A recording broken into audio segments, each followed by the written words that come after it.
Commerce और science तीनों stream का जो है वीकली टेस्ट में इकोनॉमिक्स यानी अर्थशास्त्र विषय का एग्जाम होने वाला है। उसका top most VVI important questions देखने वाले हैं। और दोस्तों साथ ही ये क्वेश्चंस ना केवल वीकली टेस्ट के एग्जाम के लिए बल्कि फाइनल एग्जाम में भी आने वाले हैं। तो एक एक क्वेश्चन का आप लोग बारीकी से करते चलिएगा। इकोनॉमिक्स और इंग्लिश कोर का जो है आप लोग का वीडियो स्टार्ट कर दिया गया सीरीज बाय सीरीज। अभी तक आप लोगों ने नहीं देखा है तो चैनल पर विजिट करके देख लीजिएगा। धुआंधार क्लासेस लगातार चल रही है आप लोगों के लिए, बशर्ते कि आप लोग चैनल पर बने रहे, सब्सक्राइब कर ले और अपने दोस्तों के साथ ज्यादा से ज्यादा वीडियो को शेयर करें। तो चलिए दोस्तों बिना किसी तरीके वीडियो को स्टार्ट करते हैं। जैसा कि दोस्तों आप सभी स्क्रीन पर देख सकते हैं, सेक्शन ए में जो आप लोग का पहला क्वेश्चन वीकली टेस्ट में पूछा जा रहा है आपका 10 क्वेश्चन और कितना मार्क्स करके 2 मार्क्स करके। तो यहाँ पे देख सकते हैं पहला क्वेश्चन क्या पूछा जाएगा। यहाँ पे देख रहे हैं पूछा जा रहा है वस्तु विनिमय प्रणाली की आवश्यक शर्तें कौन सी है। What are the necessary conditions of barter system. तो दोस्तों याद रखिएगा जो आपका वस्तु विनिमय प्रणाली होती है उसमें सबसे पहला चीज होता है आवश्यकताओं का सीमित होना। ठीक है, क्योंकि आप अगर किसी को सामान की जरूरत होगी, जैसे आपको किसी को गेहूं देना है और बदले में आपको क्या करना है, उससे जो है चावल लेनी है, तो आपको ऐसे इंसान को खोजना पड़ेगा जिसको वाकई में चावल का जरूरत होगा ताकि वो जो है गेहूं आपको दे सके। तो यानी ऐसे इंसान को आपको खोजना पड़ेगा। यानी आवश्यकता क्या होती है, सीमित होती है। कुछ ही जिन लोगों को जरूरत होगी वो आपसे एक्सचेंज करेंगे, सामान को अदला बदली करेंगे, नहीं तो नहीं करेंगे। दूसरा सीमित विनिमय क्षेत्र, यानी इससे क्या होता है कि आपका विनिमय का क्षेत्र जो है क्या होता है, सीमित हो जाता है। आप कम ही लोगों तक जो है इस चीज को कर पाते हैं। ठीक है, उसके बाद तीसरा ऑप्शन दिया गया आर्थिक रूप से पिछड़ा समाज, इकोनॉमिकली बैकवर्ड सोसाइटी में अभी के समय में ये रूल देखा जाता है। तो अभी जो है इसका करेक्ट आंसर क्या हो जाएगा, इस हिसाब से आपने समझ लिया। यहाँ पे आपका करेक्ट आंसर जो होना चाहिए ऑप्शन नंबर डी जो होगा, ऑल ऑफ द अबव जो होगा, ये करेक्ट आंसर होगा। चलिए नेक्स्ट क्वेश्चन की ओर चलते हैं। क्या पूछा गया है, वस्तु विनिमय प्रणाली की निम्नलिखित में से कौन सी कठिनाई है। Which one is the difficulty of barter system. तो देखिए इसमें क्या होता है कि दोहरे संयोग का अभाव होता है, अभी हमने समझा है। ठीक है, यानी लैक ऑफ डबल कॉन्फिडेंस होता है। दूसरा ऑप्शन दिया गया वस्तु विभाजन में कठिनाई होता है। बिल्कुल, जिसको जरूरत पड़ेगी उसी को आप सामान दे सकते हैं, नहीं तो उसको जरूरत नहीं तो वो आपसे ना तो सामान देगा ना तो आपसे सामान लेगा। यानी वस्तु का विभाजन में क्या होता है, दिक्कत होता है। ठीक है, तीसरा ऑप्शन दिया गया आपका सर्वमान्य मूल्य मापक का अभाव। यानी जैसे अभी के समय में भारतीय करेंसी अगर 1 रुपया किसी के पास ले जाते हैं तो हर जगह 1 रुपया का सेम वैल्यू है, लेकिन वो चीज जो है जिसको जरूरत नहीं होगा, कोई वस्तु अगर लेके जाकर दूसरा को वस्तु देंगे तो उसको जरूरत नहीं है तो वो आपसे नहीं लेगा, लेकिन अगर उसके बदले में अगर रुपया ले जाते तो वो आपसे सामान को एक्सचेंज कर लेता। यानी इससे क्या होता है कि इसमें जो है आपका कोई भी मूल्य मापक नहीं होता है, एग्जैक्टली कोई भी चीज नहीं होता है। जैसे मध्यकालीन समय में देखे थे आप लोगों ने गुप्त साम्राज्य के द्वारा और मौर्य साम्राज्य के द्वारा अपने जो है सिक्के उन्होंने जारी किया था, तो उससे ले जाकर वो क्या कर रहे थे, कोई भी वस्तु को ले रहे थे। लेकिन अगर खाली वस्तु का हम लोग जो है चेंज करेंगे, एक्सचेंज करेंगे एक दूसरे से, तो जिसको जरूरत होगा वही लेगा। यानी इसमें क्या होता है, मूल्य मापक का वस्तु विनिमय प्रणाली में अभाव होता है। यानी जितने ऑप्शंस दिए गए ये सभी करेक्ट है, इसलिए all of the above correct होगा। और ये ऑप्शन को आप याद कर लीजिएगा क्योंकि ये सब्जेक्टिव में 5 मार्क्स में पूछा जाएगा, 5 या 3 मार्क्स में।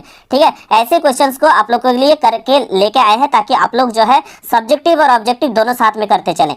चलिए आगे देखते हैं क्या बोला गया। निम्नलिखित में से किसके अनुसार मुद्रा वह है जो मुद्रा का कार्य करे। तो what is money, what does, who said it. तो किनके द्वारा कहा गया है, हार्टले विदर्स के द्वारा कहा गया, याद रखिएगा। मुद्रा वह है जो मुद्रा का कार्य करे, ये हार्टले विदर्स के द्वारा कहा गया और ये 2023 में ये क्वेश्चन आया हुआ था दोस्तों। ठीक है, इसको नोट कर लीजिएगा। चलिए आगे देखते हैं क्या पूछा गया है। मुद्रा के प्राथमिक कार्य के अंतर्गत निम्नलिखित में से किसे शामिल किया जाता है। Which one is included in the primary function of money. ये 2019 में ये क्वेश्चन आया हुआ है जैक की तरफ से। तो याद रखिएगा इसमें जो है किसको शामिल किया जाता है, मुद्रा जो होता है। अभी देखिए वस्तु विनिमय प्रणाली में क्या था, सामान को अदला बदली में दिक्कत हो रहा था, लेकिन अगर मुद्रा आ जाएगा तो उससे आप क्या कर सकते हैं, कोई भी सामान को एक दूसरे में आप एक्सचेंज कर सकते हैं, खरीद सकते हैं, बेच सकते हैं। तो ये क्या होता है, विनिमय का माध्यम होता है। दूसरा दिया गया ऑप्शन नंबर बी, मूल्य का मापक, मेजर्स ऑफ वैल्यू। ठीक है, ये क्या होता है, हर जगह हर किसी का एक लिमिटेड अमाउंट दिया रहता है, कीमत दिया रहता है, जिसके हिसाब से आप उस सामान को उस हिसाब से क्या करते हैं, एक दूसरे से परिवर्तन करते हैं। यानी आपका ऑप्शन नंबर ए और बी दोनों सही है, इसलिए आपका ऑप्शन नंबर यहाँ पे सी जो होगा करेक्ट हो जाएगा, और ब दोनों। ठीक है, इसके बाद क्वेश्चन नंबर 5 देख सकते हैं क्या बोला गया है, जनता का बैंक कौन सा है, which one is the bank of public. ठीक है, 2016 और 18 दोनों में ये क्वेश्चन पूछा गया है। तो दोस्तों इसमें जो करेक्ट आंसर होगा वैसा बैंक जहां पे पब्लिक जाके अपना काम करती है, जैसे जमा करना रहे तो हम जाते हैं जमा करने के लिए, अगर पैसा निकालना रहे निकाल सकते हैं, जरूरत पड़े तो लोन भी ले सकते हैं। तो वैसा बैंक को क्या कहते हैं हम लोग, व्यापारिक बैंक कहते हैं। क्या कहते हैं दोस्तों, व्यापारिक बैंक यानी कमर्शियल बैंक जो होगा करेक्ट आंसर हो जाएगा। ठीक है, चलिए नेक्स्ट क्वेश्चन की ओर चलते हैं। व्यापारिक बैंक के प्राथमिक कार्य निम्नलिखित में से कौन से है, what is the primary function of the commercial bank. तो देखिए अभी मैंने बताया कि हम लोग क्या करते हैं जब कमर्शियल बैंक चाहते हैं, व्यापारिक बैंक क्या है, जैसे बैंक ऑफ इंडिया हो गया, आपका स्टेट बैंक हो गया, ठीक है, अलग अलग जितने भी बैंक है, HDFC, ये सब क्या है आपका व्यापारिक बैंक है। ठीक है, state bank, bank of India, ठीक है, यूको बैंक, ये सब व्यापारिक बैंक है। तो इसमें जो पहला काम होता है जमाएं स्वीकार करना, एक्सेप्टिंग डिपॉजिट। दूसरा होता है जरूरतमंदों को ऋण देना यानी ऋण प्रदान करना, एडवांसिंग लोन। और तीसरा है साख का निर्माण करना, क्रिएशन, क्रेडिट क्रिएशन। ठीक है, तो यहाँ पे ऑल ऑफ द अबव जो होगा यहाँ पे करेक्ट हो जाएगा। ठीक है, तो यहाँ पे ऑप्शन नंबर डी जो होगा दोस्तों करेक्ट हो जाएगा। ये भी क्वेश्चन आप लोग का सब्जेक्टिव में 3 मार्क्स में पूछा जाएगा, इसको भी आप लोग अच्छे से नोट कर लीजिए। चलिए नेक्स्ट क्वेश्चन की ओर चलते, क्या बोला गया है, निम्नलिखित में से कौन सा कथन सही है। अगर आपको सभी रूल मालूम होगा सेंट्रल बैंक का तो आप टिक कर सकते हैं। ठीक है, अभी तक हम लोग व्यापारिक बैंक के बारे में पढ़ा, अभी हम लोग पढ़ रहे हैं किसके बारे में, सेंट्रल बैंक के बारे में। तो देखिए सेंट्रल बैंक जो होता है वो बैंकों का बैंक होता है, यानी केंद्रीय बैंक जो होता है देश का सर्वोच्च बैंक होता है। ऑप्शन नंबर ए भी करेक्ट है। दूसरा नंबर चलते हैं, क्या बोला गया है, केंद्रीय बैंक पर सरकार का स्वामित्व होता है, बिल्कुल इस पर सरकार का स्वामित्व होता है। जबकि व्यापारिक बैंक में आपने देखा कि प्राइवेट भी होता है और गवर्नमेंट भी, दोनों तरीका का होता है। लेकिन केंद्रीय बैंक जो होता है वो पूरा पूरी किस पर स्वामित्व होता है, ऑनरशिप किसका होता है, गवर्नमेंट का होता है। ऑप्शन नंबर सी देख सकते हैं क्या बोला गया, केंद्रीय बैंक देश में बैंकिंग प्रणाली का क्या करता है, संचालन करता है। ठीक है, रेगुलेट करता है इंटायर बैंकिंग सिस्टम को हमारे देश का। तो यहाँ जितना भी मैंने बताया ये सभी जो है कॉमर्शियल एक सेंट्रल बैंक का खासियत है, इसको भी आप लोग नोट कर लीजिएगा। ये सब्जेक्टिव ऑब्जेक्टिव में दोनों पूछा जाता है और ये बार बार जैक की तरफ से पूछा जाता है। ऑल ऑफ दिस जो होगा यहाँ पे करेक्ट हो जाएगा, ऊपर सभी करेक्ट होगा। क्वेश्चन नंबर 8 देख सकते हैं क्या बोला गया है, भारत का केंद्रीय बैंक निम्नलिखित में से कौन सा है, which is the central bank of India.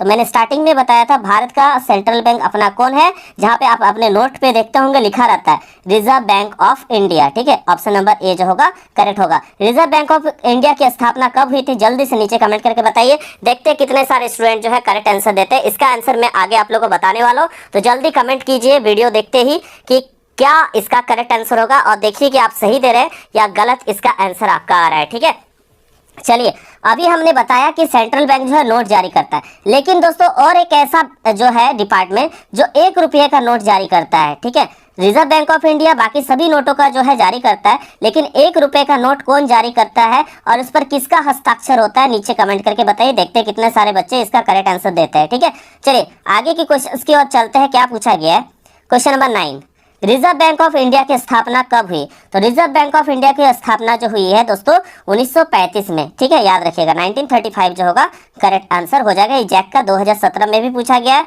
2019 में भी ये क्वेश्चन पूछा गया है। ठीक है, तो याद रखिएगा 1935 करेक्ट होगा। चलिए आगे मोस्ट इंपॉर्टेंट क्वेश्चन जो पिछले साल ये क्वेश्चन पूछा गया था, general theory of employment interest and money नामक पुस्तक के लेखक कौन है। तो इसका जो लेखक कौन है पूछा गया है, तो याद रखिएगा इसका लेखक है जो आप जो विषय पढ़ रहे हैं, एक आप विषय पढ़ रहे हैं माइक्रो, ठीक है, और दूसरा अभी जो पढ़ रहे हैं आप है मैक्रो।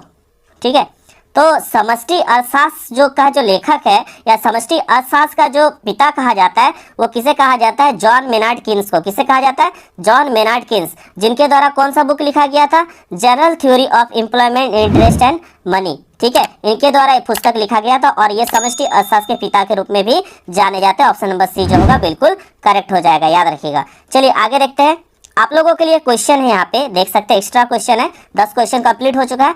यहाँ पे एक एक्स्ट्रा क्वेश्चन दिया गया, निम्नलिखित में से कौन सा कथन सत्य है। ठीक है, आप लोग इस 5 ऑप्शन में से बताइए कि कौन सा ऑप्शन करेक्ट है। जिनका भी सही होगा उनको जो है लाइक किया जाएगा। ठीक है, बहुत ही इंपॉर्टेंट क्वेश्चन है, जिनको आता है वो लोग नीचे कमेंट कीजिए। अगर आप लोग का आंसर सही रहेगा मैं उसका कमेंट को पिन कर दूंगा। ठीक है, तो चलिए ये आप लोग का एक होमवर्क रहा, अभी इसका आंसर आप लोग तुरंत हमें जरूर बताइएगा। चलिए आगे देखते हैं हम लोग सब्जेक्टिव टाइप के क्वेश्चंस।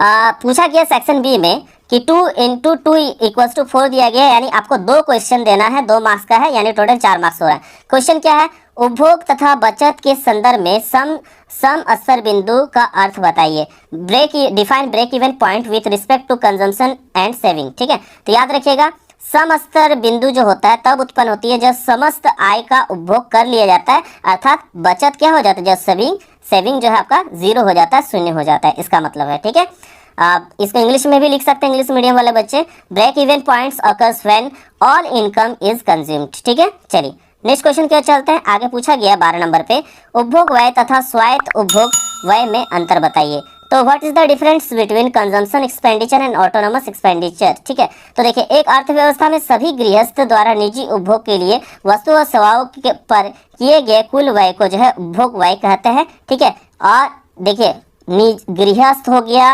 निजी उपभोग के लिए वस्तु और सेवाओं का जो कुल व्यय होगा उसे उपभोग व्यय कहेंगे। लेकिन स्वायत्त उपभोग व्यय वह उपभोग व्यय है जो तब किया जाता है जब आपका इनकम क्या होता है, शून्य होता है, जब आपका आय जो होता है क्या होता है, शून्य होता है। तो उसी को इंग्लिश में भी लिख दीजिएगा, consumption expenditure is total expenditure on purchasing goods and services for private consumption purpose by all household in an economy. ठीक है, इसको लिख दीजिएगा इंग्लिश में। चलिए अब देखते हैं आपका सेक्शन सी, जो कि 2 क्वेश्चन पूछा जाएगा 3 मार्क्स करके है। ठीक है, इसको आप लोग कैसे सॉल्व कर सकते हैं, जैसे यहाँ पे दिया गया एमपीसी निकालने के लिए। तो एमपीसी का मतलब होता है मार्जिनल प्रोपेंसिटी टू कंज्यूम। ये क्वेश्चन जो है 2000 आपका 22 और 19 में भी पूछा गया है, और पिछले साल ऑब्जेक्टिव में भी पूछा गया था, तो याद रखिएगा। और ये सब्जेक्टिव में भी जो है 3 मार्क्स का पूछा जाता है। तो ये कैसे कैलकुलेट कर सकते हैं, बोला है एमपीसी यानी मार्जिनल प्रोपेंसिटी टू कंज्यूम, जिसे हम कहते हैं आपका सीमांत उपभोग प्रवृत्ति। अगर 0.5 है तो आपका मल्टीप्लायर के क्या होगा, गुणक क्या होगा।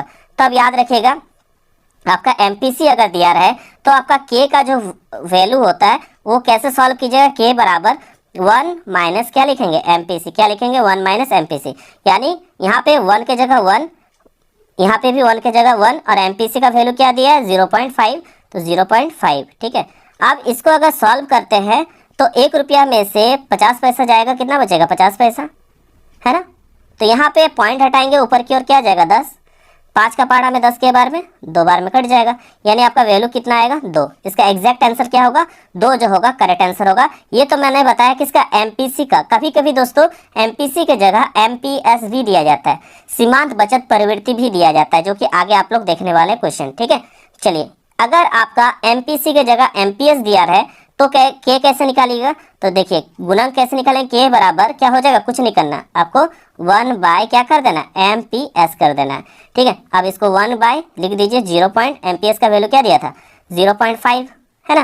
तो इसको पॉइंट हटाइए, ऊपर में 10 जाएगा, 5 का पहाड़ा में के बार में कटे जाएगा 2 बार में, तो इसका भी आंसर क्या आया, 2 आया, है ना। तो ये दोस्तों आप लोग का मोस्ट इंपॉर्टेंट क्वेश्चन था।